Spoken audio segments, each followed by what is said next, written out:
So we are back from another very pleasant episode. Soul Leveling Season 2, Episode 8, continuing this fight. Now, I thought this was going to be like a little smaller fight. No, surprisingly, Song gets this other knight, mysterious person to beg for their life. And they end up taking off this knight helmet, and this is where we get to see it's actually a female demon. It started with like this voice, and the helmet came off, and I'm just like, what? What am, what are we doing here?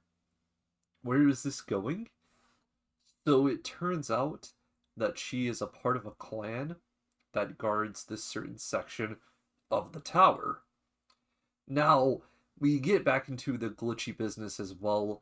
So as things go on, Song kind of convinces her to be cool, just give me what I need to get to the next level.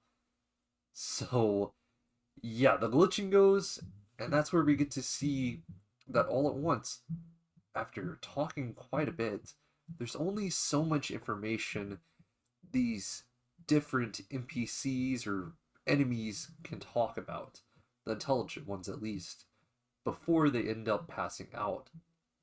Now, I can kind of see where this is going. For sure, it seems like this is going to be a ongoing character just because she's got intelligence and that's what's missing from his army slash party. So, total sense here. Anyway, she takes him to her family, and her family's like, "What are you doing? Bringing all these warriors."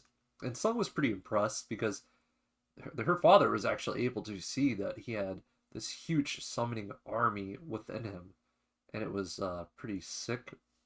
But her name ends up being called Estel. So she is Estel, a demon girl who is a part of this clan, and this is where they reside. Now, Sung, of course, wanted to get her to come. Her father was like in disbelief, but he ended up being okay with it because Sung is just strong. He, of course, is a menace, immense aura. They continue climbing on, and then we have this meanwhile thing going. As he was climbing on, though, things were getting harder and harder. But we get to what is going to be, I feel like, the next big arc. Don't really know what's coming, but it feels like it. And it's making a message on who is needed as well. But it's the Jeju Island arc. So Jeju Island is got this big problem with these ants that can fly. They're killing people. And it looks like they're dissecting them to kind of see the ins and outs of the whole entire thing. Now, it's kind of cooking up some plot. We get back to Sung. He is finally here on this final floor. Now, it ends up being this insane Baron that is actually like a Wyvern commander. Hey man, demons and Wyverns, you sit here first. Apparently, this is a thing.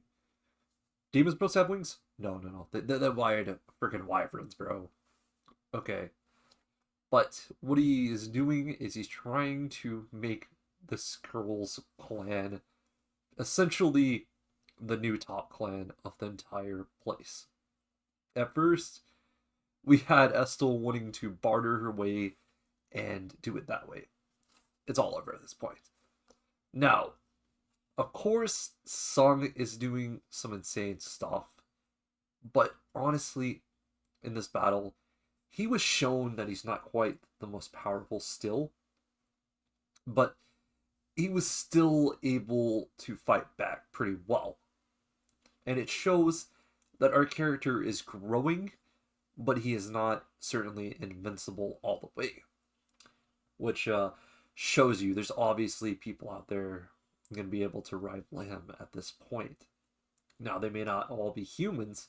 There's probably very few, if any, humans. But before he gets to face the Baron one-on-one, that's where we have this conference going on. And it's led by the Hunters Guild Korea. I wasn't thinking. This is actually all done in Korea rather than Japan. And in this meeting, they got the other top guild in Japan to join along for this Jeju Island operation. And this is where we get to meet one of their top guilds. Let's let me get up here real quick so I can get it correct. The Draw Sword Guild. So he had a translator with him as well. And the man's name of the leader of the guild is Goto Raiju. I probably said that extremely wrong. I hope I said Raiju at least right. But he has some interesting factors. He seems quite calm, and I want to see more into him.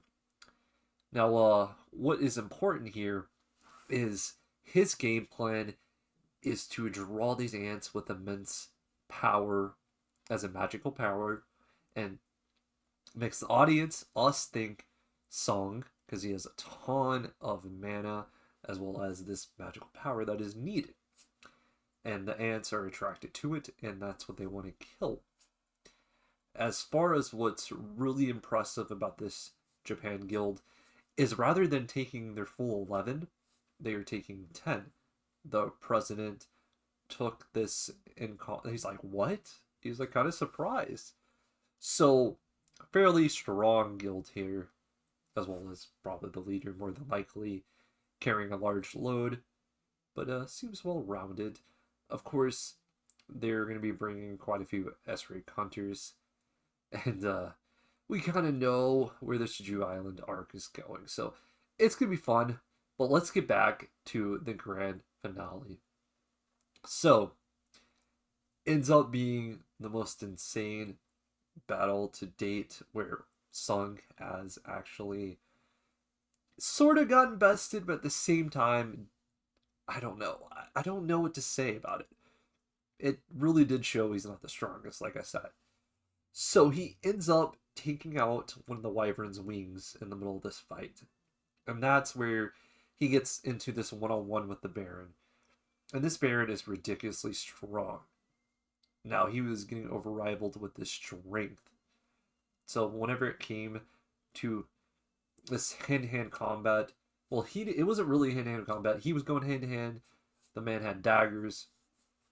That's whenever he wasn't able to fully get rid of him. I do think that Estel helped in some way. I don't know how, but I think she distracted him or did something for him to drop something. I believe he dropped a dagger is what happened during this fight. I didn't quite catch it fully. But the big thing is he started using his like overpowering skill that he's learned. Using some points into strength, I think, is also something he's done. And he went wild. I almost wanted to compare it to like Avatar: The Last Airbender, because he started lighting up. But this man had like his arms ripped off and he was still going at it. And then before too long, big explosions happened, and Estel was like in disbelief. Finally, he completes it. This is the last demon he needed.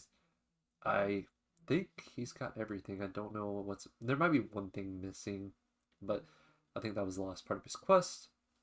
So, hopefully he can get this life elixir. What is he going to use it for?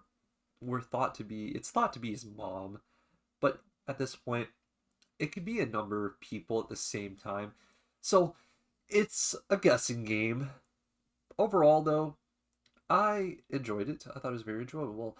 So, with that, let's get to the rating. And I gotta say, it was honestly, it's a 8.9. I thought it was really well done. And it's got a really good setup for the next part. Now, next episode, I'm anticipating to see more about Estel. I gotta get used to that. That is such a non-natural name to me. But Estel seems like she's going to be a part of the party and leaves her demon family and comes with Sung. How's he going to explain it? We don't know, guys. We don't know. Question of the day is, how do you guys feel about Estel? Yeah, I think it's a good member. Anyway, guys, hope you stay safe. And until next time, I hope, watch some more Solo Leveling. Oh, God, that was weird. Peace out, guys.